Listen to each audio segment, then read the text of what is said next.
আলহামদুলিল্লাহ ওয়াহদা আসসালাতু ওয়াসসালামু আলা মান লা নাবিয়্যা বাদা। আসসালামু আলাইকুম ওয়া রাহমাতুল্লাহি ওয়া বারাকাতুহু।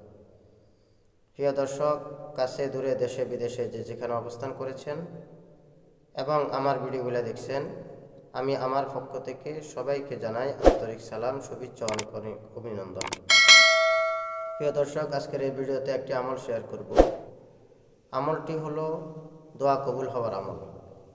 যে ব্যক্তি জুমার দিন আসর নামাজের পরে আপন স্থানে বসে 70 বার আয়াতুল কুরসি পড়ে অতঃপর আল্লাহ তাআলার এই নামটি কাবীরুন মুতাআলুন, এই নামটি 773 বার পড়ে সে যে কোনো দোয়া করুক না কেন, আল্লাহ তাআলা অবশ্যই তার দোয়া কবুল করবে ইনশাআল্লাহ।